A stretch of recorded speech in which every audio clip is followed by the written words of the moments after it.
Hey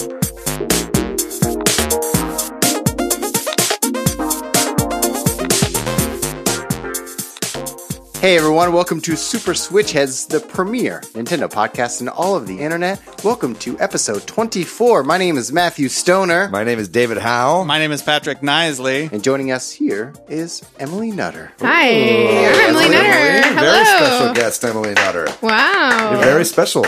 You're special. here to talk Splatoon 2, the Splatoon universe, as well as maybe get some hype up about Splatoon 3.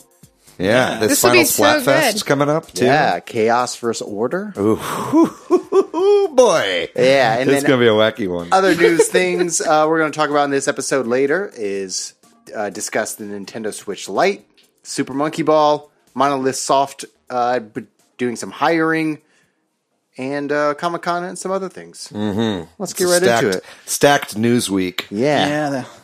Before we get into that, we got some stuff. We have a couple shout-outs. Do you want to read this first one, Patrick? Sure. I just, on YouTube, AVK, who's commented before on some of our videos, commented on our last video, on our last episode, saying they're a big Devolver fan. And also, shout out to them for also saying positive things about Gamer Girls, because we talked about that. So that was cool to see. Thanks for leaving us a comment, AVK. Thank you, AVK. We love you. On our Facebook group, Amanda Kate Bird posted that she's really into Picross now, thanks to you, David. Yeah, that's true. I was very honored to read that comment. Yeah, she was like, I picked up Picross. No, I can't put it down. Thanks, David. And it was like, now you got to pick up Picross S2, Picross S3, pick up Pix Deluxe, pick up Pix PC. got a lot ahead of you. And all the DLC. And on Instagram, Radioactive Lads commented on our stuff, and they've got a podcast too about like movies and gaming and TV and stuff. So check that out. Thanks to them for listening and commenting and stuff like that. We see you out there, Radioactive Lads. I was watching some of your videos. Good content. I'm digging your energy. Yeah, some good tent out there. Yeah, you got some good apostrophe tent, Radioactive Lads. RL. Yeah, I'm just going to give another shout out to our last episode with Devolver. Yeah. That was such a good episode. I had a great time. Yeah. Man, Kate was such a great guest, wasn't she? Yeah. I learned a whole bunch about Devolver and their culture and everything. So if you haven't had a chance to listen to episode 23 last week, go check it out. Go check it out. So right after that episode, or before that episode went live, Yeah. the As is tradition. day, yeah, because Nintendo announces everything on Wednesday now. The Nintendo Switch Lite, which is essentially what we've been calling the Mini, was announced, and they put out a super long video about it. It was like eight minutes. It was like long. I don't remember. It was longer than it needed to be. Yeah. And they showed lots of people playing their Nintendo Switch Lites outside. Yeah, it was a lot of like hot 20-somethings, like at skate parks. Skating and rock climbing gyms and astronauts in outer space. And they also talked a lot about what the Switch Lite cannot do. Right. Yeah. Which was like, and here are the features. You were saying, we were joking about this earlier, and it's like, well, it can't connect to a TV. Right. It has no HD rumble or IR sensor, no kickstand, and only handheld mode is supported. So, That's a bummer. yeah, I think I was secretly holding out hope that it would connect to a TV. right. I think that's the big one. The other stuff, whatever. But the TV, the fact that it can't just go into a dock sucks. You're not going to miss the kickstand, and I only say that because you just put your iPad into kickstand. Maybe I was like subliminally thinking about it or something. But I'm not going to miss the kickstand. That was a joke. The kickstand I am not sucks into the on the Switch. kickstand. Yeah. I mean, So I guess that's they had fine. an opportunity to make a better one. Yeah. Yeah. It's not looking. I don't know. What did you see anything about the Switch Lite? How much does it cost? It's $199. $200. We kind of buried the lead there. I think that is the most important thing about this Right. is that it's $100 cheaper than the normal Switch. And I'm sure that's going to get a lot of people to play it, a lot of kids or families and all that. And I'm not the first person that says this, but it does seem like it's going to lead to some confusion. Yeah, there's for, going to be like Christmas presents, and they're going to be so upset. Like, no, I didn't want the light. Yeah. You know? Or they don't care that they have the light, and then somebody gives them Mario Party or a game that you can't really play on the Right. light without some way to put it up and Yeah. some Joy-Cons. You know all those people that There are are a going few out and games like buying that. 1-2 Switch. You Yeah, know? or that game, yeah. It is a little weird that Labo, well, obviously Labo doesn't work with it because it's all about detaching the Joy-Cons, right? And like putting the Switch tablet into your cardboard creations. And it needs the IR sensor. Right, and it needs the IR sensor, That's which is the big reason missing, it couldn't and work. HD Rumble for a lot of them. Yeah, yeah. But it's like, it's just a little weird that they decided to make it kind of not compatible with that because Labo seems to be so aimed at kids, as does the Switch Lite seem to be aimed at kids. You know what I mean? I think it's probably just they're trying to make it cost effective. Absolutely. Yeah, You know. yeah, for sure. Just I don't get why it doesn't dock. I guess that must be a more expensive component than. Well, you can't dock if you can't take the Joy-Cons off. Why not make it so that it could fit into In the either dock. the existing dock or a new one? I just don't. That's the weirdest part to me. I mean, this is all speculation at this point because we don't know the What the innards of components this are, thing yeah. yet. But I think I've read some people talking online saying basically that because the whole thing is smaller and all the components are closer together, it's a little bit harder to have proper cooling in the system. Gotcha. And I mean, the Switch already has issues with cooling, right? Yeah. Like none of them have overheated that badly. I mean, right when the Switch came out, there was reports of them kind of bending or whatever, like when being left in the dock for too long. But you know, whenever the Switch is in the dock, it is overclocking, right? That's how it goes from 720 to 1080, right? In the dock, it has like a little bit of extra oomph inside the dock. So I think maybe just because all the components inside are so much closer together, they're just a little worried about an overheating issue. That makes sense. But I'm hoping that within a couple days of it coming out, there's some sort of hack to make it work on a dock because it's got the USB-C on the bottom of the system. Yeah. You know, We'll see. Yeah. So a couple more things before we move on past this, or several more things.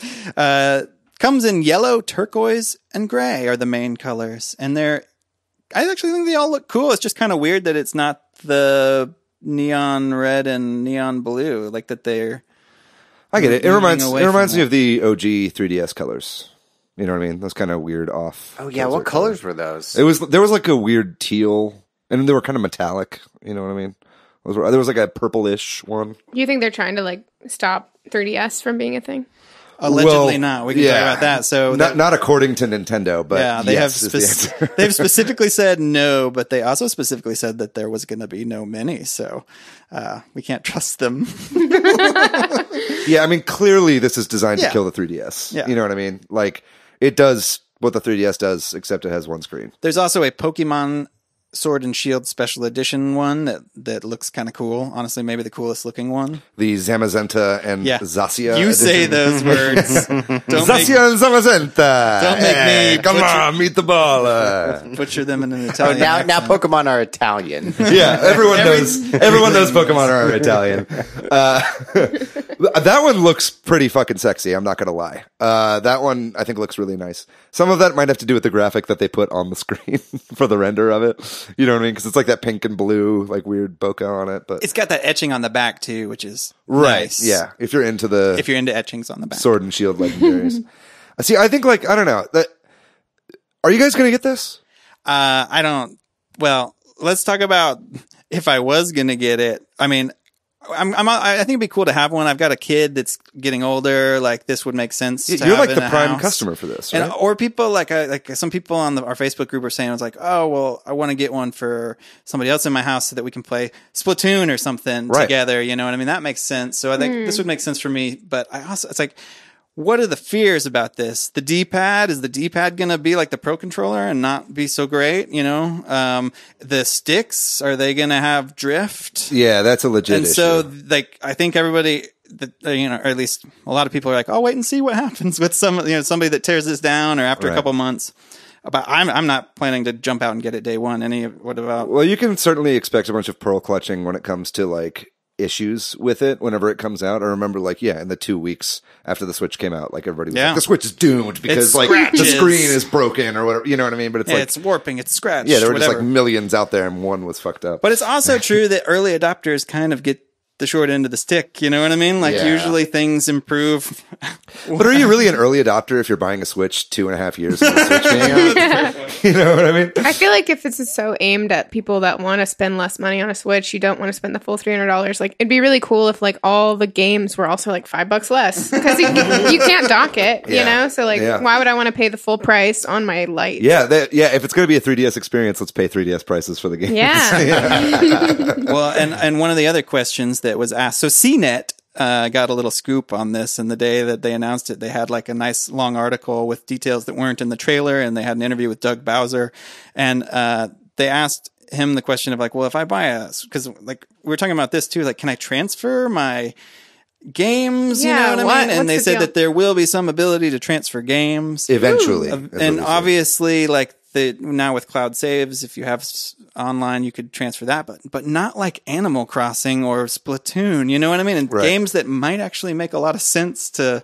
have on multiple systems. Well, I'm hoping that what he meant by that is that there will be some sort of new feature for people that own both, because like already there's a lot of people online talking about how they want to keep their current Switch and keep it in the dock permanently, and then just have a little version that they can take on the go, which I think is the ultimate first world problem. Because like they've given us a system that you can take with you and leave at home. It's like I've got my iPhone XR at home, and then my iPhone X regular. Well, I mean, it's not unheard. Like, I mean, my iPad is essentially my home phone, right? So it's like I understand the idea behind it, but it's like they're not going to be able to do that really unless there's something new that's kind of built into it. Like I know, like for instance, like when I would play games on PS4 and my Vita back in the day, I would just fire it up and it would be like, you last played on PS4. Do you want to keep playing that save? You know, that would be slick. Like that would be slick. I don't think it's quite there yet. And obviously when you say something like about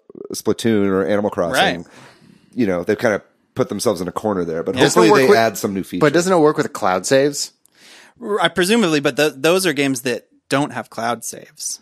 They've excluded games because they put stuff on they put certain save data. Pokemon Let's Go, and probably, I don't know if Sword and Shield is confirmed. I think they said that Sword and Shield won't have it. But because they put save data that should be probably stored in the server on your Switch, and then they don't trust you. Anyway, whole nother conversation. I feel like they're going to have some sort of local backup system in place. That would be awesome. Like if they can do wireless communication for multiplayer, I feel like you can beam your shit over to your that makes sense. Yeah, and I think that's why he said eventually. And if that could get us around that stuff, that definitely makes it more intriguing to me. I think you were onto something there though, Emily, where you were like, I think you said it, where it's like you buy this for like a significant other or somebody else, and then they're like, oh, I was really hoping to play these games on the TV.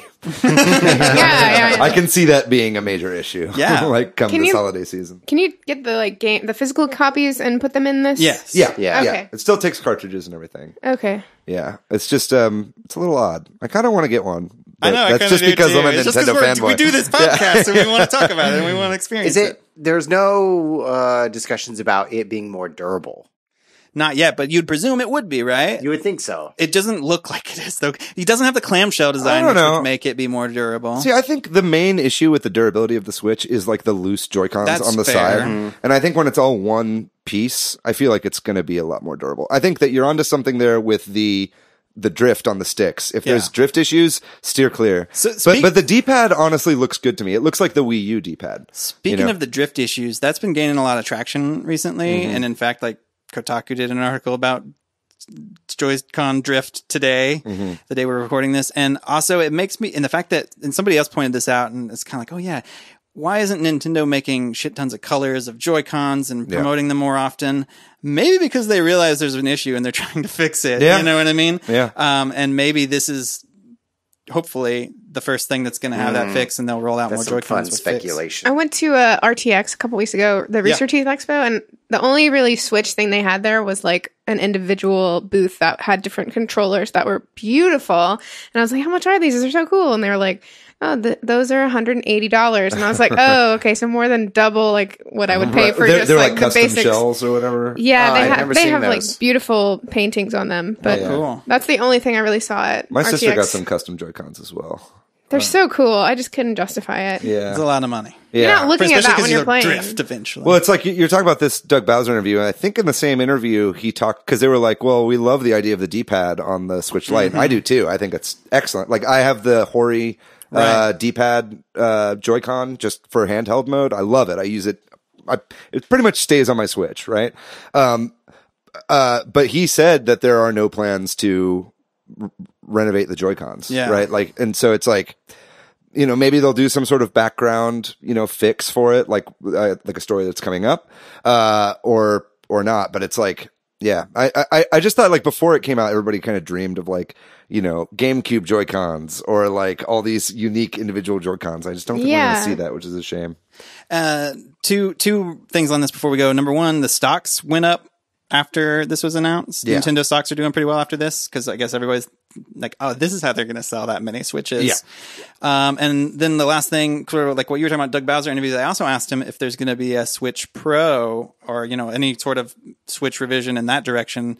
Oh. And he specifically said no. Well, he said not this year. Yeah, he said not this year. Not in 2019. Right. But that said, did you want to say something, Matt? I was as I think more about this, that the Switch Lite is not for me, and I don't think it's necessarily for maybe a Western audience. We have like lots of people have giant televisions. Not everyone has televisions, but we are used to gaming on TVs. But most of the world probably don't have 65-inch televisions. In their especially homes. Japan. Exactly. Right? Yeah. Something to where land is a little more scarce. Or the newest frontier for Nintendo, China, as well. Yeah, exactly. You know what I mean? All of that. So maybe we're thinking about it about us. It's maybe not for us, and that's okay. But it's for the rest of the world. And for kids. In Well, that having been America. said, it's going to sell fucking millions. Yeah. It's going to sell fucking millions this holiday. Right. You know what I mean? Like, it's going to do really, really well. Like, it's not for us because we all already have a Switch. Yeah. You know what I mean? Okay, moving on. Let's People go. people who don't have one and for whom $100 is a huge deal, Right. they're going to get this immediately. You know what I mean? And I don't blame them. And I'm like seriously considering picking one up, even though I have one. You know what I mean? It's like people are going to buy them just to have it sit on their shelf. You know, like these are going to do really, really well. But what I was going to say is there's no Pro coming in 2019, but some people have found in some government filings with the FCC that they are, and you know, we talked about this I think a couple of weeks ago, Matt, where you were talking about how PlayStation 4 there were like people on Reddit or somewhere that'd be like, check the serial code because they've updated the fan or something like that. So Nintendo is updating like their chip, or presumably will be, and one or two other small things like the Nvidia chip and like The Tegra.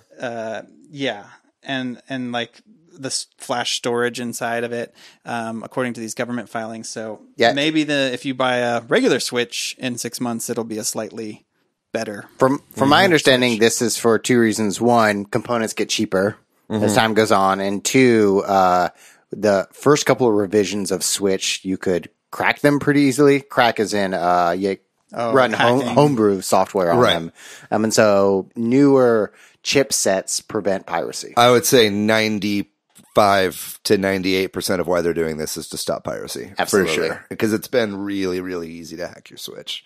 Yeah. And if they add some more storage space, that's fantastic. Yeah. You know what I mean? But or just faster loading or whatever. I don't know. You guys getting one of those? I'm getting all of these. Yeah.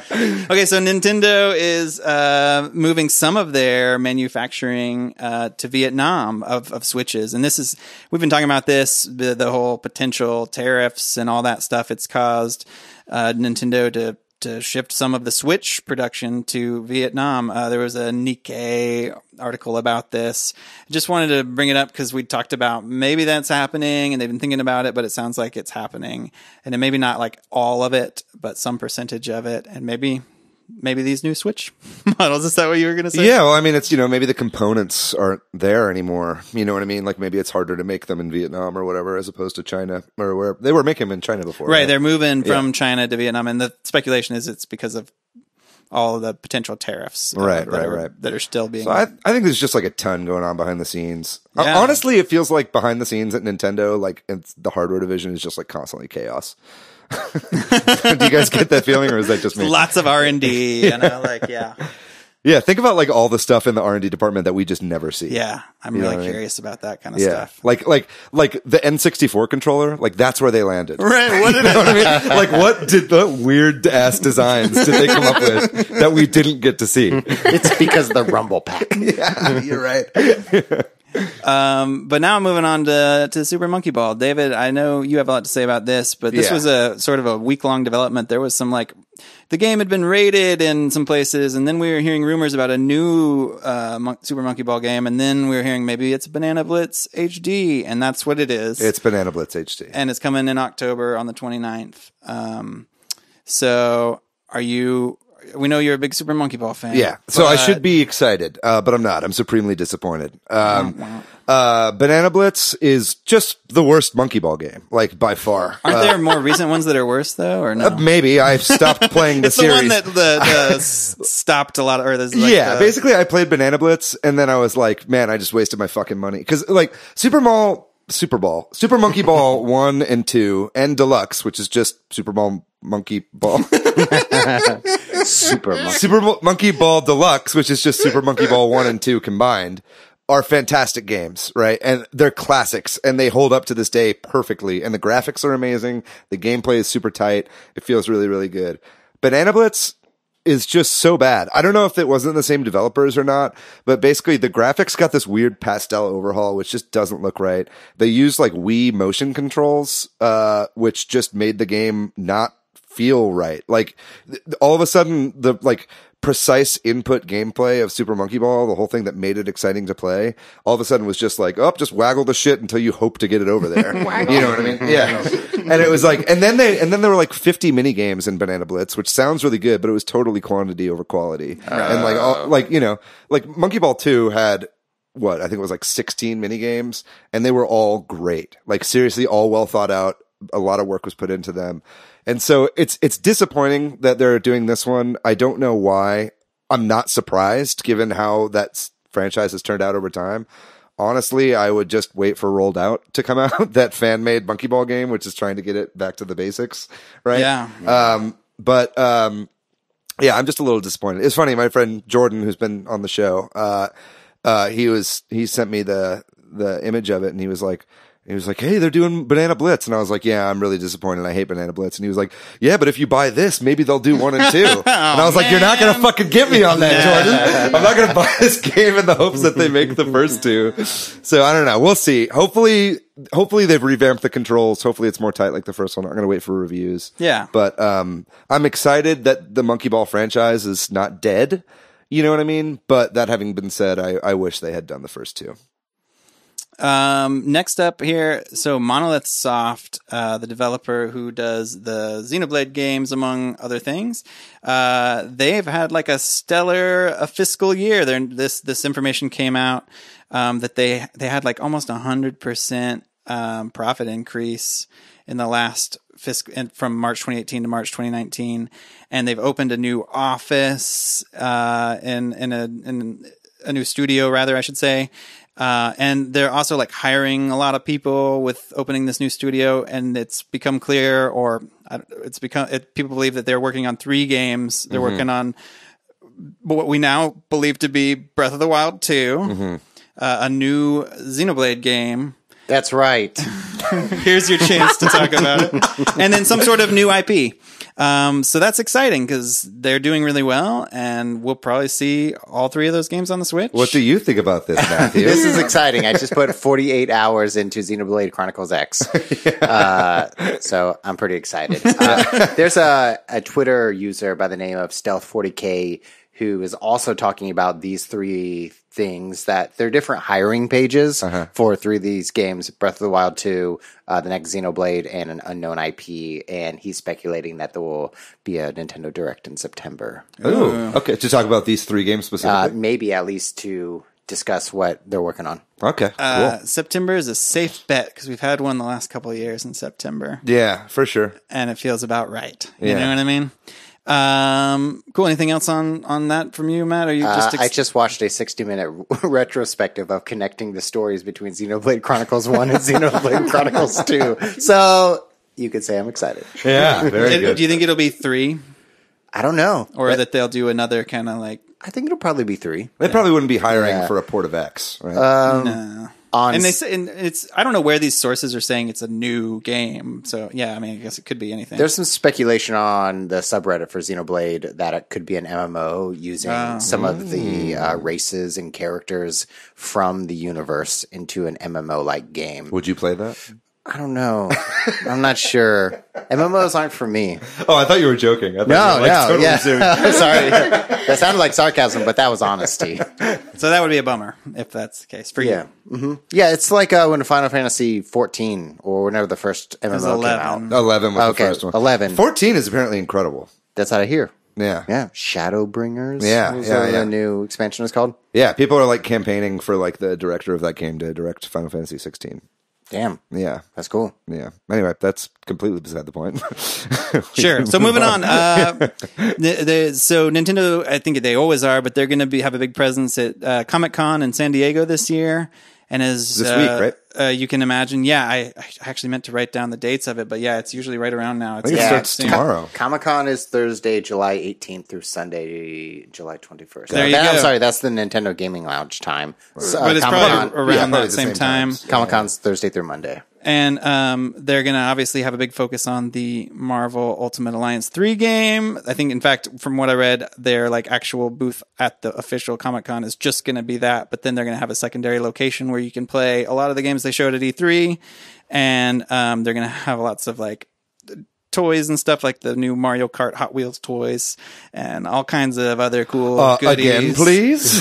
Do you not know about the Mario Kart Hot Wheels toys? No. Maybe I know about this because I have a kid who's prime age for this, but they announced these like a year ago. I've almost put it on the show notes once or twice, like because they've had images come out and stuff. And I'm like, you know what? That's not that big a deal. So maybe I should have put it on. Are these like die-cast Mario Kart carts? And there's like tracks and stuff. There's like little I don't know what you call it, what Mario Circuit or whatever, like tracks and different kinds of launchers and stuff. So fucking cool. I know. And I'm like, my kid has so much Hot Wheels stuff already, but I'm kind of like, oh, God. Do you think that Maricar is going to have a booth at San Diego Comic-Con showing their Hot Wheels collection? We talked about Maricar the past 4 episodes. We really, truly have.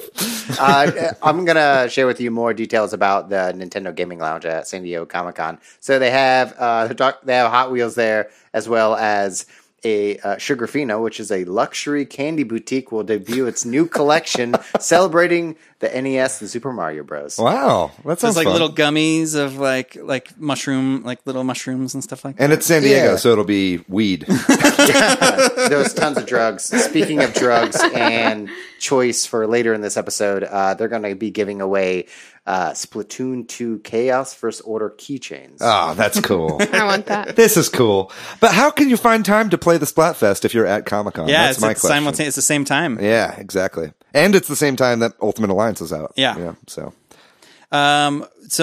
moving on, we got a lot of things here, you guys. Sakurai in his column for Famitsu talked about making the sort of like trailer things we see when we see like these character reveals for Smash Ultimate. Like there's the trailer we saw most recently for Hero and Banjo, and they kind of just talked about the process for that.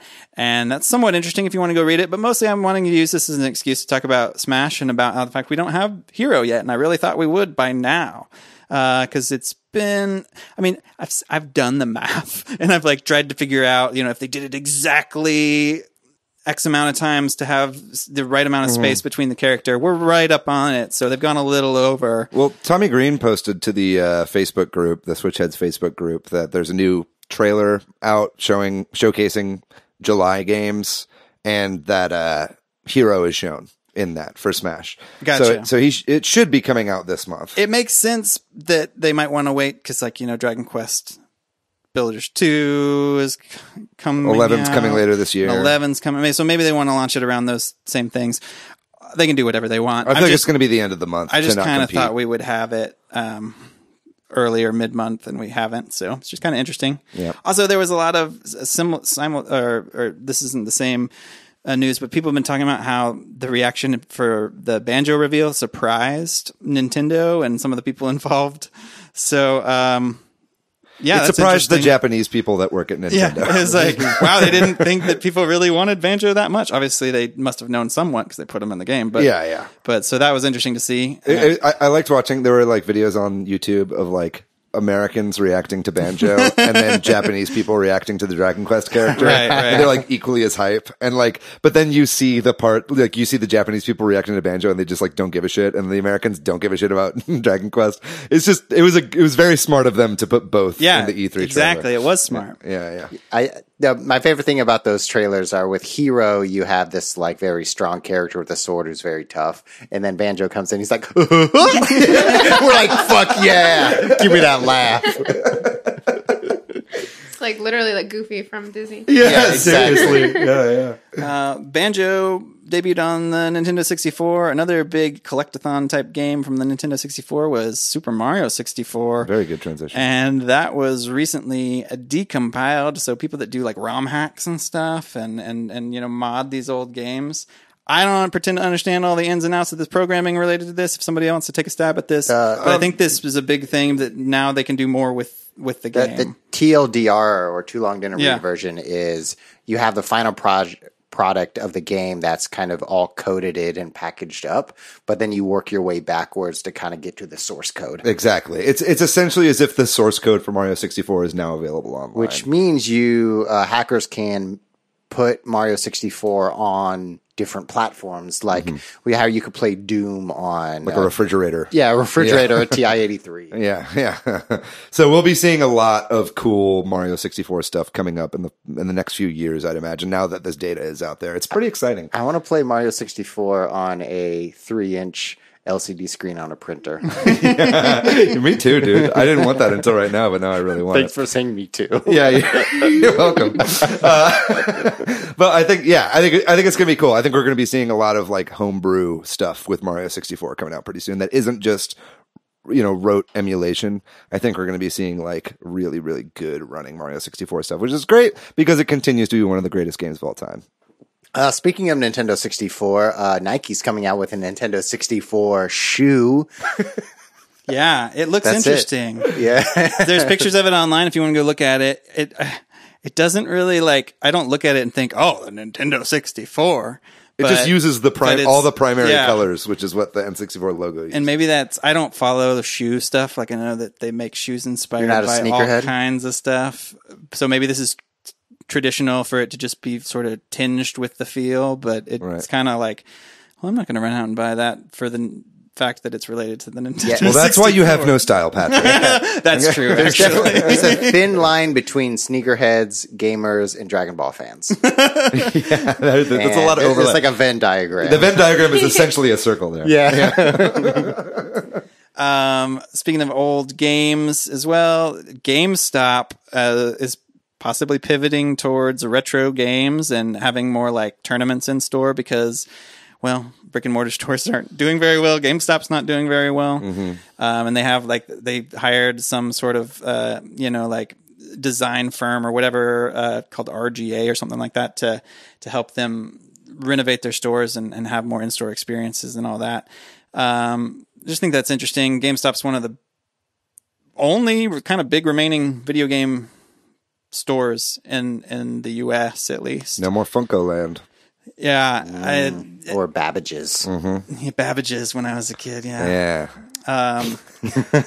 So I don't know. Emily? Emily has no idea what we're I don't talking know about. what that is. So, I mean, I don't know. There's not a lot of love lost for There was GameStop because of some of their practices. So I don't know. I used to work at GameStop. I don't care that they're dying. Yeah, it's like a lot of people's feelings, or even just people who. I mean, it's kind of nice. I go to the GameStop occasionally near me, and I see moms of kids in there, and GameStop employees are somewhat knowledgeable. You know what I mean? So it's like, it sucks to lose a place like that, I guess. But I guess the last time I went to GameStop, it was like I brought in my Xbox that I didn't want anymore, and like all my Xbox games, and it totaled out to like one Switch game. I ended up. I was like, I don't know what game to get, and he's like, well, I see you have all these Dynasty Warrior games for Xbox. He's like, you should get Fire Emblem Warriors, and I was like, okay, cool. So that one transaction is the only good thing I can say about GameStop. Well, I know they had been working with what's that company? Fuck. I shouldn't have started talking because I don't remember the name of the company. What's the situation? They had been working a lot with like a company called it's like a nerd like swag website. Think Geek. Think Geek, that's right. Yeah. So GameStop has been partnering with Think Geek for a while to add more merchandise to their stores. GameStop bought Think Geek. Oh, is that correct? Yeah, and they're closing down Think Geek and merging both of the brands. Okay, so that was kind of the beginning of this. Yeah, they've had a lot them trying to go into different avenues than just selling games in a world where now most people buy stuff digitally. Right. That's what a lot of this is a reaction to. Yeah. I do think it's funny that they're moving towards more retro games again, though, because like that was GameStop's whole thing for a while. Was like, oh, go to GameStop and buy, complete your NES collection or your Super Nintendo collection, right? And then they just stopped carrying retro games altogether. You can get them on the website, but you can't get them in the physical stores. But now they're like, oh shit, these cartridges are the only thing we have left to sell, and I just think that's kind of darkly ironic. I know we need to move on, but have you guys ever been to a Game Over? There's a couple of them in oh yeah, here there's one in Austin and one in Round Rock, and they're another sort of national chain. And I don't know how well they're doing, but like that's I didn't know it was a national chain. Their I thought that thing. was just It's not like they're everywhere, but there's several across the United States, right? And so I think there's more of them. I mean, that's a good thing to go into. I think for a physical store. In my head, if you're trying to remake GameStop as a brand, you need to fix the image of what GameStop is as a destination.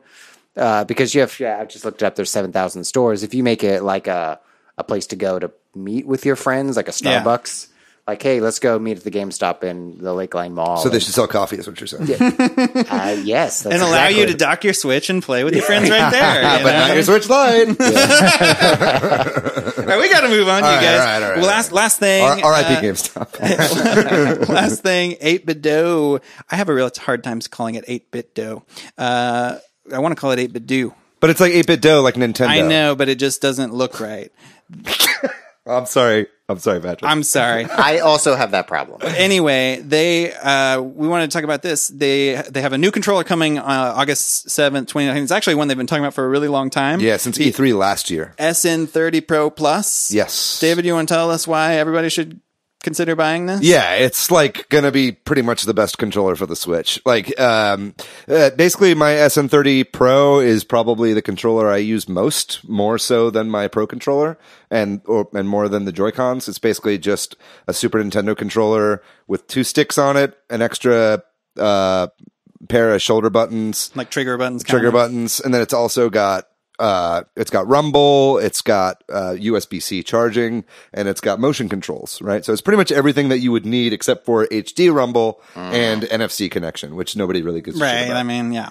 So basically, and that's been out for a while, and that's got the form factor of the Super Nintendo controller. So that's perfect for something like Mario Maker, right? Yeah. But the main thing is that it has an incredible D-pad. It basically has the Super Nintendo's D-pad, which was like Nintendo just like perfected the D-pad when the Super Nintendo came out, right? And for some reason, the Pro controllers have terrible D-pads, right? The thing that Nintendo's been best at throughout all these years.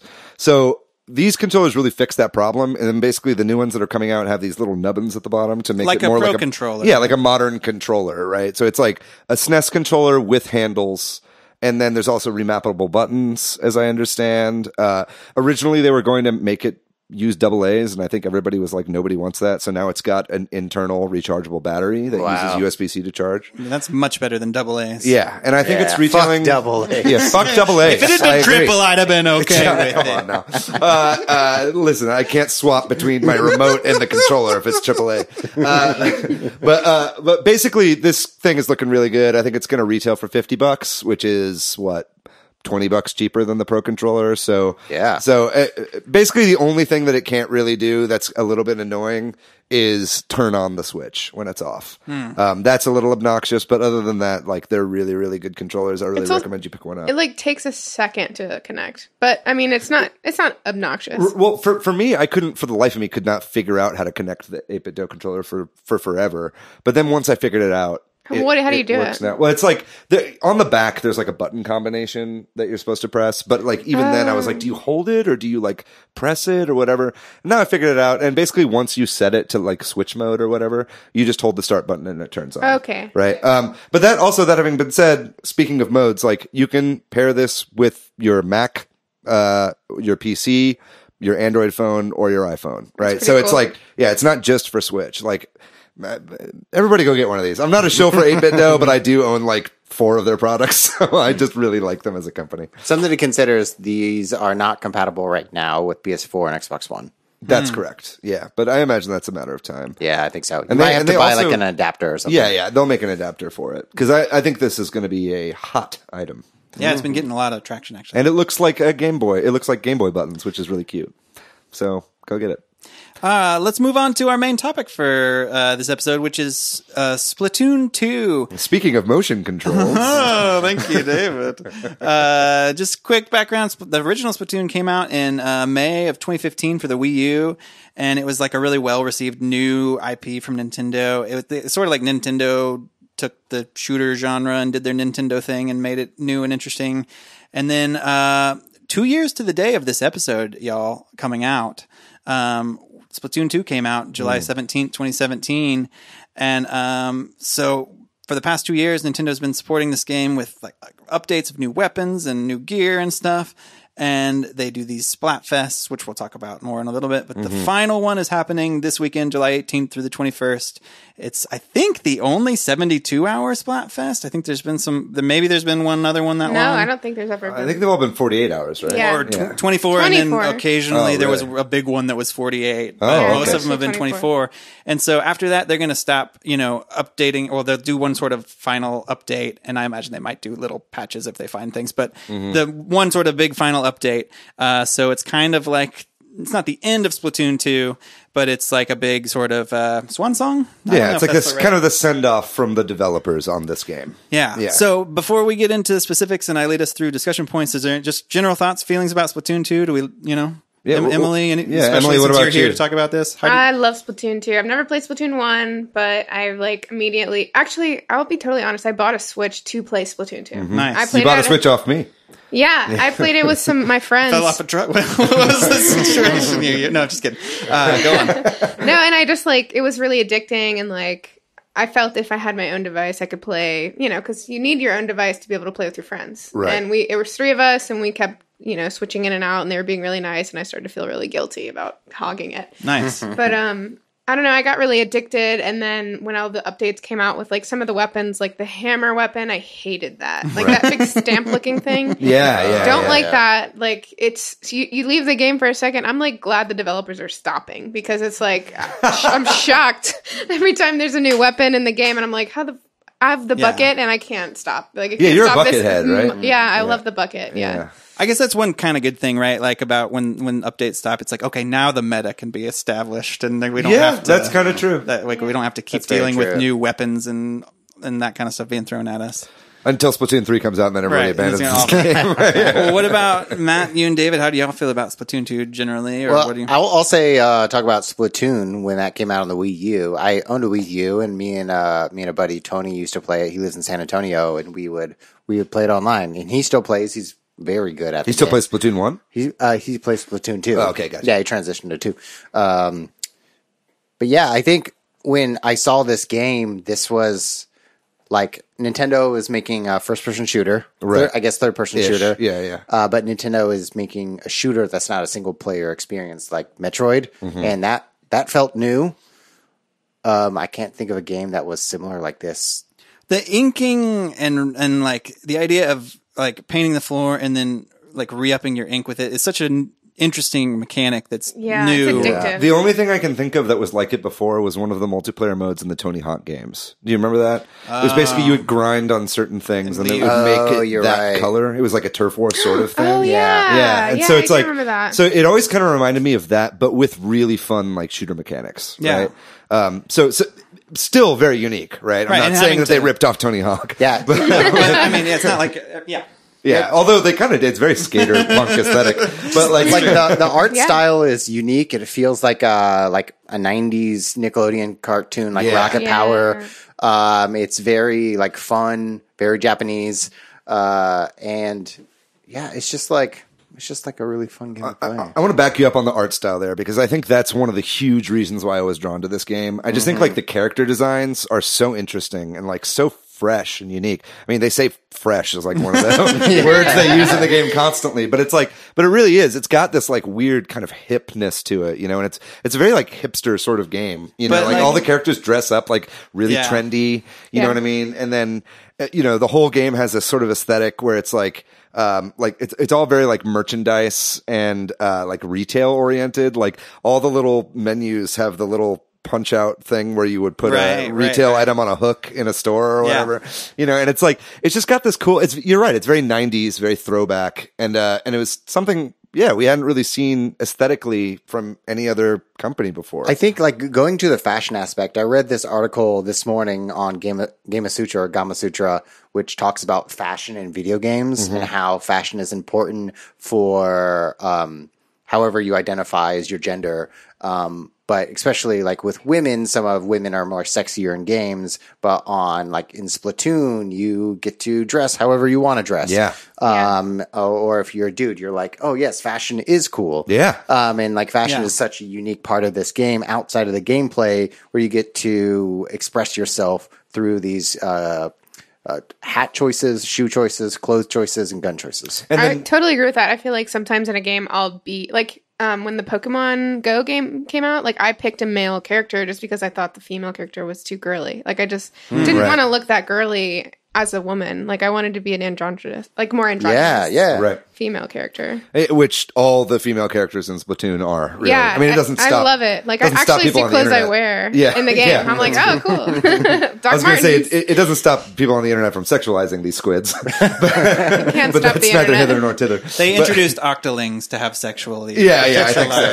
Yeah. but yeah, I think it's cool with the outfits as well. It's like, A, you can customize your character with really cool outfits, but then B, you can customize each clothing choice with the like upgrades that you personally want. Right. Which is really cool. It adds this really deep customization to the game, which I think is really great.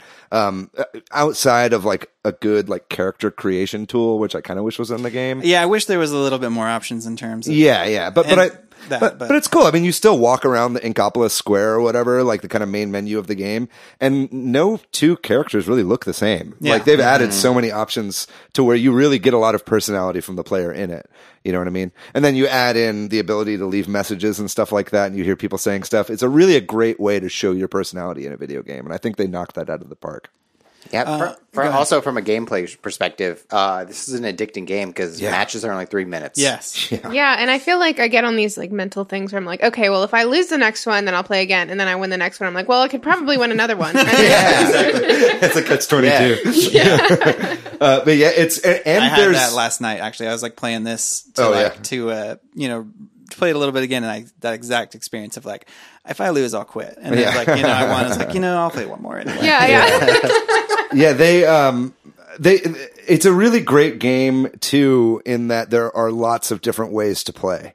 Like if you're really good at the game and you're like a good gamer, like you can play ranked mode, and that is the mechanics of that mode are really deep, and there is a lot of meta to that already. Like I was watching some of the Splatoon tournament at E3 this year, and it was like just watching some of the strategy going on. I was like, holy shit. And like, you play ranked a ton, right, Emily? That's actually my favorite. I don't really like to play turf war anymore because I really feel like it all gets settled in the last 30 minutes. So if you get killed, you're just kind of fucked and your team is fucked. Whereas like Splat Zones, it's like you actually have to overcome this timer where it kind of goes in either direction. You have to keep the turf for a certain amount of time and then you win, which just feels like a bigger win. Is that your favorite ranked mode? That's my favorite. My least favorite is probably clam bits, but I actually like all the modes. Yeah, I used to like it. See, that's interesting. Like I personally never have gotten into the ranked modes. Like for me, love Turf War. I think a lot of that is because I've never been that great at shooters. So it's like, if you're not super great at shooters, you can just shoot the floor and still be doing something. You know what I mean? How I introduced my friends to the game. Too. Right. I'm like, no, you just paint the area, and then they have a great time. It's a great intro. Let's go ahead and talk about this since we're kind of already talking about it. So there's Turf War, where you basically just paint the floor, and whoever paints more of the floor, teams of 4 wins. But then there are these ranked modes, and I think some of these were in Splatoon 1, but I think that Clam Blitz was the new edition. That's the newest one. There's Rainmaker and Splat Zones, Tower Control, and Clam Blitz. I've played a little bit of ranked. I really like Rainmaker personally. That one just kind of makes sense to me. That is the hardest one, yeah. But Splat Zones and Tower Control also make sense. Clam Blitz, conceptually, it took me a while to even understand. You know? And I was just like, it's not fun when you don't know what you're doing. Yeah, and you know when you're online and someone is like their first time, and they're like, they're on your team. They're like, give me the clams. But I will say though, just in addition to that, before we get too much into these modes, it's like when you are on a team and you know that one of your teammates has dropped out and you're playing against 4 people and you have 3 people on your team and you still win, it's the best fucking feeling in the world. Oh my God. You're like, man, I just carried this team and we won. You know what I mean? It's awesome. 3 amazing players. Yeah, exactly. You can do that in Splatoon because the time to death is pretty quick. Yeah. And you can basically make up for someone else. Yeah. And it's like when you respawn, you can go wherever you want on the map, which is really cool. Yeah, I love that. You can respawn back to your teammate. Right, exactly. I usually pick the outfits that help me if I respawn to like have a quicker jump or something like that, because if you're just like, if it's flashing like, oh, someone's about to land here, you usually get killed right away. Like people just camp there. Yeah, for sure. Was there other stuff you wanted to say about the modes? I just wanted to say, there's ranked and there's league, which I guess if you get to a certain rank, you can play sort of ranked modes unranked with your friends online, so that exists. But yeah, I mean, before anything else you want to talk about in terms of ranked for Turf War? Yeah, I feel like Rainmaker was like the first game that on Splatoon where I was like, okay, I need to figure out a strategy, and I like watched a ton of YouTube videos on like how to use the gun well, and like some of the tips were really stupid. They were like, stay alive, but like, but yeah, I mean, like there's a few things you can do with the gun, like kind of anticipate your opponent's moves with it, and like shoot close to yourself sometimes. But what's funny though is you say it is dumb to say stay alive, but I think when you play another shooter, you might think, oh, I want to go and kill people. But in Splatoon, it doesn't hurt to kill people, but it doesn't get you your goal, right? Like in any of these modes, like that's what's interesting about it is it's almost like, especially in Turf War, it's almost better to just run away and go paint something that is going to get you more points. Killing people is definitely a tertiary to the other goals of this game. It doesn't hurt, like it causes somebody to be out for however many seconds, and it, but like if you just go around trying to do that, it's more important to stay alive. It's kind of interesting. It's a very Nintendo way to approach a shooter. Yeah, right. Less about the murder. Yeah, exactly. And then I also want to mention that one thing they added in Splatoon 2 is Salmon Run. Hell yeah. Which is also something I've spent some time doing. And one of the first Switch Headz meetups I went to, Matt, you and I played a lot of Salmon Run. It is super fun. And that was like a lot more fun to play it with people in person too, I realized. Well, it's also kind of gated to where it's a little easier to play with in person. Yeah, because we could actually communicate. And what's tough about Salmon Run is they give you that training. Salmon Run's like a horde mode. You're playing against a bunch of like AI bosses. Yeah, bosses that come up that have different ways you kill them, and it teaches you how to kill them the first time you play. But then maybe there's some. I mean, other than going online and looking it up, maybe there's some way in game to do it. But I don't think there is. So you come up after that initial. So if it's been a few days and then you go back to it, you're like, wait, how do you kill this boss? And the people on your team are like, what are you doing? You know what I mean? So they're just like, booyah, booyah, booyah. Yeah. Booyah. So playing it in person, we could be like, no, you throw bombs at this one. You're like, oh yeah. But Salmon Run is a lot of fun. Like it's nice that there's a cooperative online mode too. Did you guys play a lot of Salmon Run or any of it? Yeah, it never really made sense to me why it's only available sometimes. Oh, right. That's something we should mention. And that's true of the ranked stuff, and we can talk about that as a design choice. All of these modes kind of circle in and out, and all the maps circle in and out. And it's like, why, Nintendo? Why can't we do even just like the Mario Kart thing where we all vote for a map? Yeah. Or something, you know what I mean? That's a good point. Yeah, I never thought of that. I mean, I just feel like no one would ever want to play Clam Blitz, Sure. Well, I mean, I think that's That's the point too, right? Yeah. If a mode, and that's what they say is like, well, some modes might not get enough people. It's like, well, then those modes should die, or you know what I mean, or like then there's a reason. Well, I think a lot of it too. It's a design philosophy that affects every single part of the game, right? So it affects like when the co-op mode is available, right? We're talking about Salmon Run. It affects when the stages are around. It affects what types of ranked modes are playing, and then it also affects within Salmon Run, like what kind of weapons you get. Like you never know which kind of weapon you you're don't going get to pick. Which is the other thing about playing it locally. When you play it locally, you can pick your weapon. Oh, is that true? Yeah, I never realized that. Yeah, That's and very so that interesting. day when we were doing that, right. that time is like, oh, this is nice. I can actually play with the weapon I'm comfortable with. Either way, I think it's like a design philosophy that they put into the game that early on that was definitely a choice, right? It was a choice all the way back in Splatoon 1. And it was like, we're going to put out a game that seems pretty light whenever it comes out, but we want people to keep playing. And it's this like drip feed of new shit. And it's like, we want you to get good at all aspects of this game. Yeah. Every mode, every weapon, every blah, blah, blah, blah, blah, right? And so I think it's kind of Nintendo's weird experiment with that. And since then we've seen that method in a lot of different games, like ARMS used it, and even outside of Nintendo, we're seeing that in a lot of games. So in the way that they support games down the line. And I kind of chat on the idea of letting modes die, but I kind of also get the idea of like making people play with everything and all the modes and stuff. There's something to that. I mean, like, have you played like Overcooked 2 online? And like sometimes a map will get selected and then people will just quit. And it's like, so if that were to happen, oh, fuck this, I'd rather play Splatoons. Like, that would suck. For everybody in the game would be screwed. But if everybody knows what you're getting into when they press play, then it's like, nobody's going to drop That's out. a fair point. That's really a fair good point. counter argument to what I was saying. Of and I think it just makes it unique, right? I think it makes it like a unique gameplay experience that feels more like you're actively interacting with the game rather than just like, oh, I'm just going to play this for a couple minutes and then go eat dinner with my family, right? Weird example, but you know what I'm saying? It just feels more like you're a part of it. And a lot of that comes down to the Splatfest, right? Like Splatfest, these like timed things. Can we move on to Splatfest? We can move on to Splatfest. Yeah. It's like so having these timed modes where you have everybody pick one side or another really feels like you're participating in something, even if it's like, there's millions of people playing and your vote doesn't really matter, just like the general election. And this fits into that design philosophy too, because when a Splatfest is happening, there's no other option, right? Like you play. Yeah, you only can play Splatfest. Right, yes. right. You can only play Turf War, which is what Splatfest is, and you can only use those two colors or whatever. You know what I mean? Yeah, like cum or blood. Whatever you voted for. Yeah. Splatfest are these. Hold on. David just That was said the cum mayo or blood. versus ketchup one. Yeah. Mayo versus ketchup or cum versus blood. These are like timed events. They're usually 24 hours, and it's like you pick a side of these silly things like mayo or ketchup, or what are some other examples? I think one of the European Splatfests was the toilet roll going over or under. There's for like toilet cat paper. versus dog. Yeah. It's all these sort of common Ice cream versus cake. Or things something. like that. Pancake one. There was like pancakes versus waffles or something. waffles. Yeah. That was what it was. And so then you have this sort of giant battle, and it feels like you're fighting for something. And maybe if your side wins, you get more of a certain item that helps you, called a sea snail, whatever.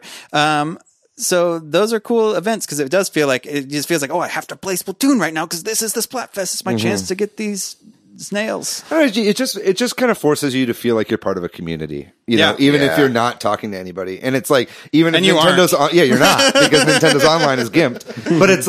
But it's this great feeling of community that you feel. And it's I think a huge part why it's become so popular, like online, like the online, like Splatoon communities are really supportive and very chill. You know what I mean? I was just looking at splat boards earlier. Yeah. Which is the equivalent, obviously, of smash boards, right. splat boards.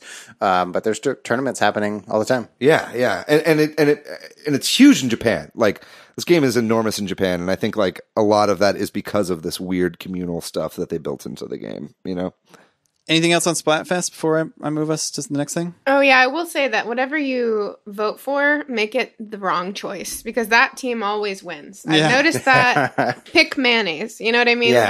Yeah. Whenever mayonnaise won, I was like, this is going to be what the whole game's going to be. Right. And people say that, like, whatever's more popular gets more people, and then they're not as good. Yeah. And so exactly. that's why. Though it's a weird algorithm for determining the winner. It's like, popularity gets a point. Well, also, like, And- the way that they do the Splatfest is always, like, Marina and Pearl, which are, like, the two kind of commentators of the game. Like, the original one had, I think it was Marie and Cassie, right? I think those were them. Fuck. Something. If I'm wrong, I'm going to cut that out. The Squid Sisters. Yeah, the is Squid all we Sisters. gotta They were like a say. pop group, right? And then this one, Callie. it's Callie and Marie. That's right. Thank you. Yeah. Whew, that was. I almost sounded like an idiot on this podcast. But this time you have Pearl and Marina, right? And they're like DJs. They're like DJs for a radio station, right? And so it's like it's always like Pearl picks one and then Marina picks one. And they both like kind of state their case as to why they think that their side should win, and like the little unskippable cutscene that shows up. At the beginning we got to of the talk game. about that. There's an We'll get to that. unskippable We'll get to cutscene. that. I can't wait. But like, but Marina's choice has always been more popular, right? Because Marina is the more popular of the two characters, like for sure. Yeah. Like basically, Marina is like Beyonce, and then and Pearl is like Yolandi from D'Antwoord. Oh my god, I was gonna say that. I was literally looking at what's the name of that South African band, like D'Antwoord. Like I was like, oh my god, Yolandi is this character. Like Yolandi Visser is very cool, but like everybody loves Beyonce, right? I think it's just kind of like the way that it goes, and maybe I'm looking way too much into this. But it's like, comparison. but I've found that it's like the more popular choice is almost always Marina's choice, right? And that's why it's interesting. This one that's coming up now, and I'm getting way into like character lore of Splatoon right now, Which there's a lot but of. like, yeah, there's a lot of it, yeah. Like Marina is going for order. And Pearl is going for chaos in this upcoming Splatfest, which I think is very representative of their characters. Yeah. Right? Like Pearl has always been like the more like off the she's hook. Like, I'm fucking crazy. What's Yeah. up? And then Marina's like, oh, okay, chill out. Yeah, and Marina's like, oh, the single ladies. Anyway, but it's like, but I think it's interesting now because I think most people want to choose chaos because they want to see the fucking world burn. Right, so this So might I'm- be the opposite. So you should pick order. Yeah, well, win. I've already signed up for Team Chaos. So, Fucked up, David. well, are you think you're gonna do order? I'll definitely do order. Yeah. Okay, well, fucking Yeah. I want you to are, you win. are, then you are my enemy. I want the sea snails. So I picked order too, and I also did you guys during the like cut scene or unskippable intro scene when they're talking about this Splatfest, they seem to kind of hint that there's some implications for whichever thing wins, and there's people speculating that could lead to Splatoon 3, which we'll talk about in a minute. Sure. Or that but my thing maybe it's just going to be something that is like the game from now on will be reflected by something. You know what I mean? Splatoon 2 from here on out something will happen. Whatever happens, we are letting will you be flip the affected coin. of the- Well, what I think Inkopolis. is that if Pearl's team wins, then Inkopolis Square will go into anarchy, and like all It'll the look buildings crazy. will be Yeah, everybody will that's be kinda what I looting, mean, yeah. and like there's going to be graffiti everywhere, Riots. and everybody's going to get fucked up, and there's going to be riots. And then I think if Marina's character wins and it's order, it's going to be like a totalitarian state. It's gonna be like it's gonna be the Handmaid's Tale. Yeah, exactly. it'll be like big government coming in, Yeah. like controlling Inkopolis Square. I think it's just going to be in terms I think of, so too. of the main Splatoon hub. 2, the main hub. I agree. Yeah. Something But maybe that's just my speculation. I want to move on. Something we haven't talked about is the single player campaign. Sure. And so that exists in the game. Did you guys play through some or all of that? I played that after I read a Reddit comment saying that the lore is pretty dark. Yeah. Like the human race died, Right. and then a sentient squid-like race became sentient and now run the world.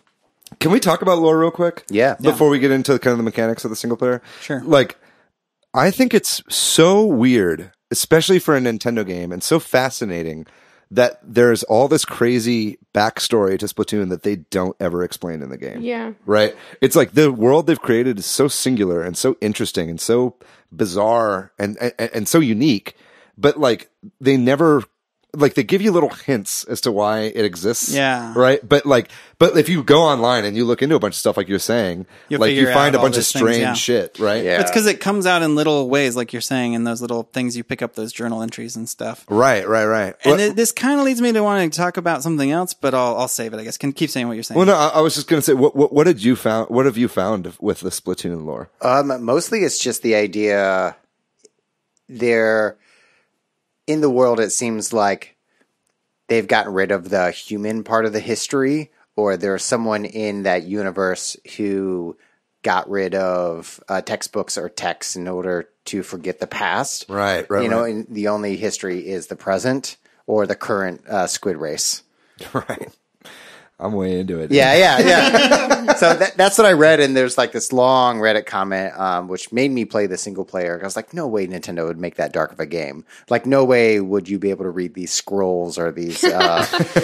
Bullshit! Yeah. No fucking way. Thank you. I will beat this single player and prove you wrong. But it's also it kind of picks up where Splatoon 1's story leaves off. Yeah. You know? And neither of them are story focused games. Like, they're multiplayer focused games. But they like added this stuff in just for the people that give a shit about this universe, and I think that's really cool.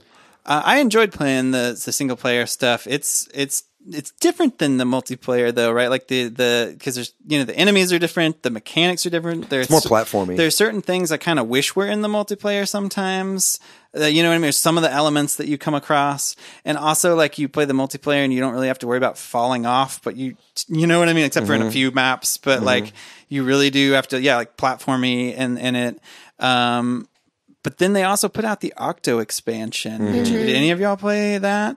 I bought it a year ago, and then when this podcast idea came up, I was like, I have to play some of this so that I can talk about it. So I've been playing it the last few days. It's fucking hard. Yeah. So I actually Googled, is Octo expansion hard? Like, is it just me? You know what I mean? Like, and I was like, a lot of people were saying like, no, I think the reason they made this was for the people that are super good at Splatoon, and wanted more things. You know, it's not like it's crushingly hard, but it's like surprisingly hard from out of the gates.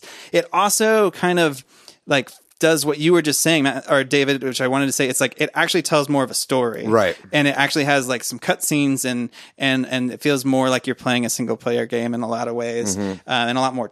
I don't know. It's just better, and it makes me wonder if, and I mean, we can lead into if the Splatoon 3 will be a little bit more like that. What it also does is it makes you use, the single player game and the main game, not the DLC, makes you do this too, but it really makes you use everything in this. And that's why it's hard. I don't like that. I've never, right. Like, I don't even know what it's called. It's not just bucket only. Yeah, I want bucket. It's not bucket only. The gerbil ball weapon. I was playing a level with that, and I'm like, I don't know how this works. You know what I mean? And like, there's a lot of that in it. Is like, so I'm just not used to playing with all these weapons and stuff. And it's kind of nice though that it forces you to do that, because then you get a little more familiar with it. It's got a great aesthetic and vibe, like the whole like kind of 90s hip hop, like Biggie versus Tupac kind of vibe. Like I think is really cool. And like and I haven't played the Octo expansion, but I did watch a speed run of it during GDQ. Nice. And it was fucking fascinating. That would be interesting to watch a speed run of. Yeah. Yeah, it was my mind was blown. It 100% speed run? Do you remember? I don't remember. I think so. Yeah. Man, that would be intense. Yeah. Because I mean, because there's a lot to unlock there. Yeah, it's like you can skip levels and stuff. I don't know, but anyway. So I just wanted to shout out about those two things, because it's like a mainly multiplayer game, but that does have all this single player content. It's cool that the one paid DLC they have was a single player campaign. Yeah. It feels like an expansion and not just like, oh, you're buying horse armor or whatever. Right. I'm curious after the last Splatfest if they're still going to make us watch the intros that you have to click I'm through. sure they I wouldn't will. hold your breath. I'm sure they will. There's no updates, right? No, but So there's why would going I to be watch it's going to tell you what these stages are in rotation. Yeah. So, I mean, on hopefully that not, note, but maybe we can talk about, let's talk about Splatoon 3 or areas of opportunity in the Splatoon universe. Yeah, so like I think the first thing, we're like, what do we want in Splatoon 3? I want to say this, like Splatoon 2 was like the 6th highest selling game on the Switch according to the numbers, the numbers that they've most recently put out. It was one of the highest selling Wii U games as well. From as of March 31st, that's the last time Nintendo's updated their sales number on their website. So, I assume there'll be a Splatoon 3, right? Like, I mean, when we can speculate about that, and will it be for Switch? I don't know, but like, I do hope that you can skip the intro. Yeah, I wouldn't hold your breath, man. I wouldn't either. But it's just if they haven't patched it out by this point, it's such a brutal intro, because we said we would talk about it later. Now I want to talk about it. Yeah. Like you have to sit there, and it's also just that you can't just let it play. Which in a lot of games with long intros, you can at least just let them play. And get yourself a drink or something. You have to actively click A. But you have to actively click A, and it's brutal. And like something we said earlier was, Splatoon is so great because it's only 3 minutes. Okay, well, 6 minutes is me getting through the intro. Yeah. And like then I have the loading screen, go, then loading you have screen, this. then I go through the gaming, like. Yeah. So that's one thing I would love for them to not have in Splatoon 3. I would like one fix, and that would just in general category of menus, a better menu system for choosing a weapon while you're waiting for a match. Oh yeah, They added that in in the lobbies, right? I think that you're right that they did, but don't use. Oh, it's only certain game types, right? I thought you could, I thought they added that in every single game you play. You can, while you're loading and everybody's docking up into the You can change your roster. gear. You have change a your certain amount of clothes. time to do it now. And if it takes you too long, you're not playing with the same people anymore. Oh, I see. Maybe something like that. You should be able to change it at any time. Yeah, and I think that it could be quicker. I think Yeah. that you're right. I think that it could be like you join the thing and then you do it while you're waiting. I think it would instead of, also be it being dependent. Awesome if you could change weapons mid-game. You know Oh, what I wow, mean? Like, yeah. Oh, or kind of like Halo, where you have two weapons. Yeah, that you go can between? bring in a few weapons or That's whatever. fucking a good idea. It's a really good idea. Yeah. The only other change that I would like to see is also with menus are just like the buying clothes system. I would like some organization of shirts or shoes.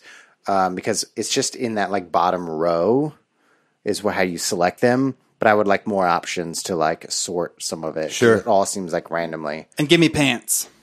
Give me pants. want See, I guess you can't change your pants. I thought there were. Oh, you mean more options? yeah. in pants. Because right now it's just Okay. the 3 or 4 pants. I've been wearing no bottoms for the whole game. You've been Winnie the Poohing it this whole game.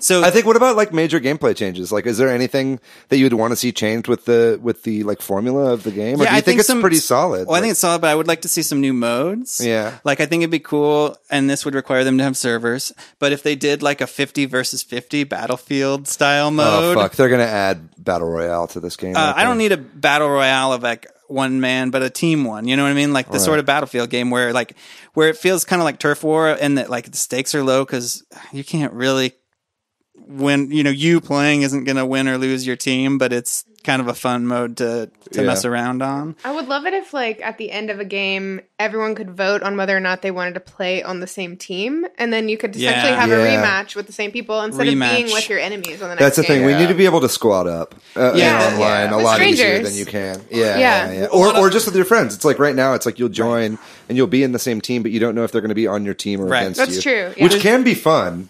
But I'd love the option. Yeah, it's. I mean, if you want to talk about the real things I want them to fix, they're all online things that Well, it's an online focused game. but a lot of the problems that Nintendo has with online stuff of not being able to queue with your friends, not being able to have a lobby, not being able to have voice chat, et cetera, et cetera. So you're saying you want Splatoon to be on Xbox? But another mode I would like is another PvE mode, kind of like Salmon Run, but maybe more like a single player experience. Where you're cooperatively working through the platforming challenge or whatever it is. That'd be cool. Yeah, if you could do co-op through the single player, I think that would be awesome. Local co-op of some kind. I would love whether it's split that screen. or split screen or whatever would be great. I have a lot of things here. I think that a lot of the reason that we haven't seen major changes in the gameplay and modes between Splatoon 1 and Splatoon 2 is because they put this one out really fast, right? Yeah. I think they put it out really fast because they knew it was really popular in Japan, and it was and that's why a lot of people were this is kind of like Splatoon 1.5, right? Whenever it came out. It feels that way. And it felt that way at first, and now that they've been adding so much stuff to it, it really does feel more like a sequel. But it's I think that with Splatoon 3, I hope they take a little bit more time. I hope they're not oh, the 2 years is up, we're going to put out Splatoon next year. Right. You know what I mean? Maybe take a little bit of time, add in split screen multiplayer. Because if there was local single TV multiplayer, I would play this game way more, honestly. Yeah, if you could do a little 2v2 local on one Switch, four or just two people playing on the same team on one TV online. Yeah, exactly. That would be awesome, Little 2v2 matches, kind of like in Smash, where it's two people local here playing two people local somewhere else. Yeah. Well, that doesn't even exist in Smash yet. So. Oh, no, it does. If you want to go online and play just another pair of somebody, you don't pick I see who. what you're saying. I may have worded it poorly. Yeah, it's all good. Different game types. Yeah. Another thing, so in Splatoon 2, they added Octolings, and this is just a total out there idea, but I feel like maybe since it's 3, there might be a third race that they might introduce or Shrimpos. something. Yeah, something weird. And if there is a third race and it's Splatoon 3, maybe there's some mode that's more, 3 teams or something. I don't know. Yeah. I'm going out there with that, but it just You got feels some like good ideas, Patrick. it just feels like that's possible because of the 3 thing. Yeah. I honestly want some more buckets. Yeah. The game needs more shotguns in general. Yeah. It'd be cool if you could like make the color of your weapon a different color. Instead of Sure. a green bucket. Yeah, I think they should go that'd be even harder cool. on the customization options. Yeah. Yeah. I think it's more like hairstyles, more whatever. because that's what people want. People want to represent themselves in this game. People like see themselves as these squids, and it's like, and I think anything that you can do to like make it really uniquely you, I think would be really good. As long as you're not able to like draw dicks on these squids, you know what I mean? Cool. Did I go too far on that one? Everyone's quiet because they're like, but maybe I want to draw dicks. We all were just imagining it. Like, why the fuck is somebody? Any final words on Splatoon? Yeah. I think I'm very excited to play the Splatfest. Yeah, I think it's going to be nice. Like I said, I hadn't played Splatoon. That's also why I was so bad at Octo Expansion. I hadn't played in a long time, and been thrown at weapons I hadn't played. But Sure. I got me back into it a little bit, and I was playing some Turf War and stuff. And I'm looking forward to playing the Splatfest. I think it's great that it's found such a unique audience here and that it has really taken off. Yeah, sure. A lot of it is in Japan. Like Splatoon is way bigger in Japan than it is in the US. I mean, it's big here, but it's really big in Japan. I think that's really cool. I think it's also really cool that it's like tons of female gamers have latched onto this game. Like, I think this has been a huge outreach to female gamers in general. Like a lot of the people you see on Twitch and on YouTube playing this game are female gamers, which I think is awesome. It seems to be big in the LGBTQ crowd too, which I think is cool. You see a lot of pro gay messages on what is it called? When you put a little message board? the little thing they just post the up, Inkopolis Square Square message system. Yeah, so I think that's interesting. Yeah, it's always cool like trans rights now. Yeah, exactly. It's cool. Okay, cool. Yeah. I've never seen anything in the lobby that I was like, man, fuck that guy. It's like whites only. But we're only during the squids. ketchup versus mayo. I'm excited for whatever Nintendo makes for Splatoon 3 because there was a short amount of time between 1 and 2. It feels like we might get a couple years before we get the next one. I'd like that. Yeah, And I'm excited for whatever that might be. The Animal Crossing, it's like the Animal Crossing team and the Splatoon team are the same. And it doesn't mean they will keep it that way, but like they've finished Animal Crossing, almost finished the new Animal Crossing game, and then they'll support that for a while. And I'm sure they'll be working on the Splatoon 3, and hopefully they'll take their time. Like I do like that it is a young dev team, right? And I think it shows in this. Like they really took a chance with a lot of like young Nintendo employees like coming up with a new IP, and it's like really, really cool to see something so fresh, just like after like 6 straight years of new Super Mario Brothers games. You know what I mean? It's like nice to see something unique like this. And then I wish ARMS had taken off in the same way, because that also felt very unique. Yeah, but I really like ARMS. It's a shame that we might not ever see an ARMS 2, but yeah, but that's all right. Well, we'll see legs, but I think I just love to see more innovation like this in the future from Nintendo. Maybe not Splatoon 3, you know what I mean? Right, like we've clearly got a franchise new here, IP. but I'd love to see them take another chance like Splatoon, because it's really a breath of fresh air. Cool. I kept thinking that, like, coming up to this podcast, I would play Splatoon more because I was like, I'm going to be talking about it. But I cannot stop playing Overcooked 2. Well, let's talk about that's what we're going that. into. Yeah. What so are we tell us playing? what you've been playing Overcooked 2. Dude, like, Overcooked 2, it started as me. I literally started after David mentioned it on the podcast, where I was also on this podcast. Yeah, right. And he said, like, oh, it's a great game to play with your girlfriend. So I was like, okay, yeah, let's give this a try. And now I realized, like, I need to play this solo, and like I need to play as both the people because I can do it. And like, Oh, you can do that? yeah, I Damn. beat the game solo, and then I beat Dynasty Diners, and then I beat the candy one, and I get 3 stars on everything. I don't move on until I get 3 Holy stars. shit. And literally, just like the way your mind has to be to like play solo is like you leave, and like every action you do is also like the fastest way I could take out the garbage is doing this. It really messes with your mental state. Yeah. I hear it's hard on the higher levels too. It's so difficult, but also worth it because you just keep going and going and going. We need to play Overcooked together, because I am terrible at Overcooked, and I need someone to show me the best practices for cooking. Yeah. You know what I mean? Because every Yeah. time me and my girlfriend play, like, we just end up screaming at each other, and it's fun, but it's very stressful. Yeah. It's really fun. And like the online play is fun. And like I've read a lot that it's not fun by yourself. And like I would say I really like to play by myself. That's cool. It's fun. Are you good at piano? I played piano when I was a kid. Okay, that might have something. You can set, because I can't separate my hands like The that. Symphony of Sushi. Have you guys played that or? Yeah, I mean, No? I've been playing Just some David? of your copy of Overcooked too. Yeah, I mean, I've been playing your copy of Special Edition. Oh yeah. The cool thing about the second one is you get to throw food, which is at first like, fuck, how am I going to throw all this shit? But then Yeah. you're like, oh, look at all this time I can save just throwing shit in Oh, the okay, pot. so you do throw it around. Oh, you have to throw it around. Okay. Oh, I'm already picking up some hot tips right here. I'll go next. I've been playing. Well, first of all, I've been playing more Mario Maker, obviously, Yeah. and been playing more Phoenix Wright Ace Attorney. I just finished one of just the huge fucking cases towards the end of the first game. Felt really, really good about finally beating that. I've been having to do some save scumming because I actually started dying or losing the case. But man, that game is really fun. I've never been a big visual novel guy, but I love that game. And then I've been playing this game that just came out called Lethal League Blaze for the Switch, which is so much fun. It's basically like a fighting game. But it's got like the stylings of like jet grind radio. And it's got music like that. And the graphics are all cell shaded like that. And it's got this cool, like kind of funky, like vibe to it. But basically the game plays like a fighting game where you're smacking a ball back and forth. You're basically like hitting a baseball back and forth. It's like a tennis game meets a fighting Pong? game, kind of. Yeah, it's like Pong meets fighting okay, game. right. And it's like, and basically, the way that it works is you every time you hit it, the ball goes faster and faster and faster, right? Ooh. And then if the ball hits the other player, then they take damage, right? And then if they take enough damage, they lose a life, and then you have like 5 lives per round, right? And so there's lots of fun mechanics. Like you can jump up, you can bunt the ball, and then hit it again, which gives you more speed. You can pick the ball up and throw it. You can do like dodges and stuff like that. It's just really, really fun and fast paced. And the Switch port runs really well. There are some reports about how the Switch version doesn't look as good as the other versions. Maybe that's the case. It looks great to me.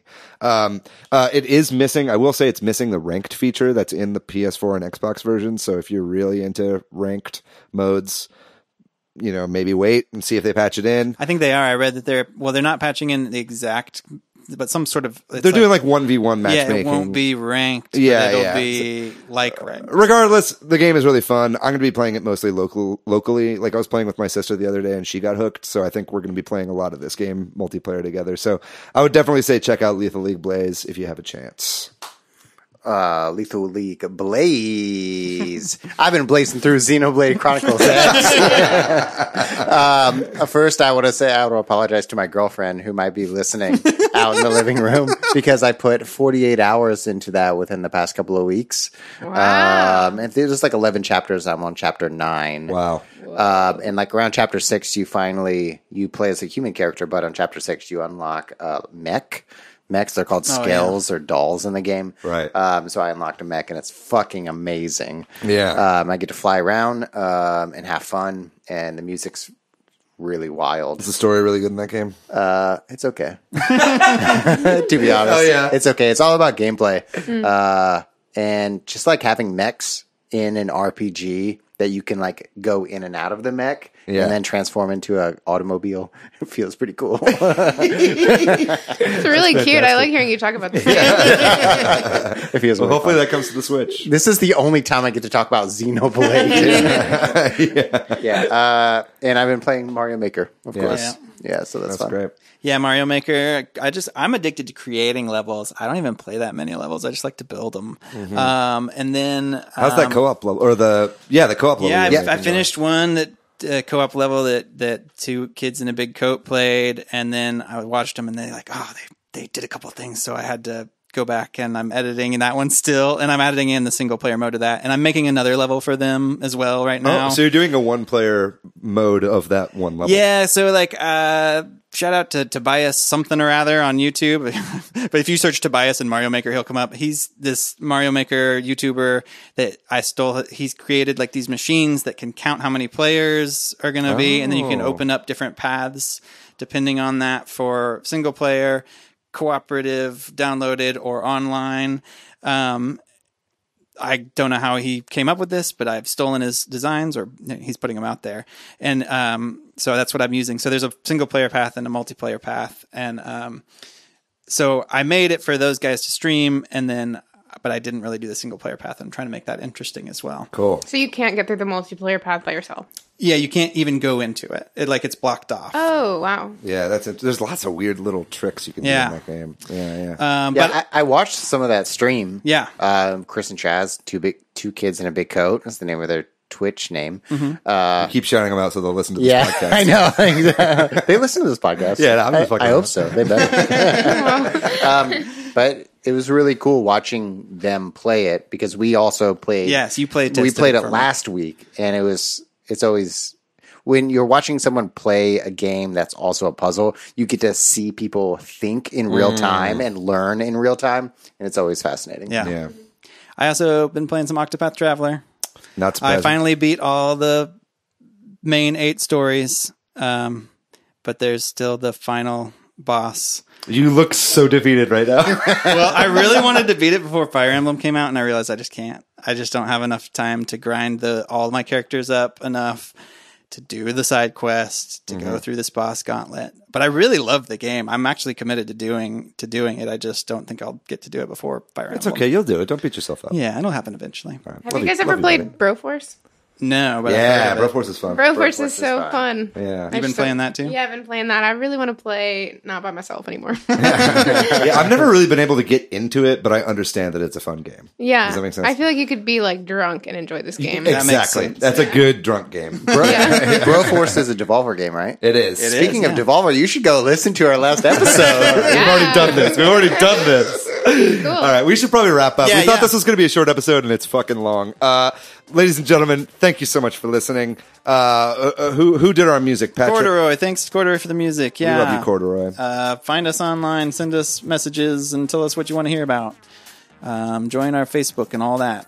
Join the Facebook group. It is Switch Headz with a Z. No super on it, just Switch Headz. Yeah, if you want to find me online, I'm PDYX most places. Hey, I am Matthew, MathyoU on Twitter. I am Monolith Fiji everywhere on the internet. I am Emilie Nutter on Instagram. Very good. Thank you, everybody, for listening. This was a fun episode. Did you have a good time? I had a good time. A very special thanks to Emilie Nutter for coming on and my talking God. Splat with Wow. us. What a good time. We just went on, and it felt fast, I'll tell you that. Hopefully it did for you as well. Ladies and gentlemen, find us on Instagram at Super Switch Headz. Find us on Twitter at Switch Headz. Do you have something you want to say? Oh, yeah, I was going to say next week, we're talking about Marvel Ultimate Alliance That's 3. right. Yeah. We'll be talking Ultimate Alliance and just kind of all Marvel games. I think we should just talk about the history of Marvel video games. I think that'd Sounds be cool. Let's do the next episode. Let's have it be 2 hours. And then, Yeah, Tommy Green is going to be in that episode. yeah, right? Tommy Green will be on Tommy unless he drops out. I'm just kidding, Tommy. We're not even going to do it. You fucking better. No, I'm just kidding. All right, everybody, thank you so much for listening. We love you. We'll see you guys next week. Bye-bye.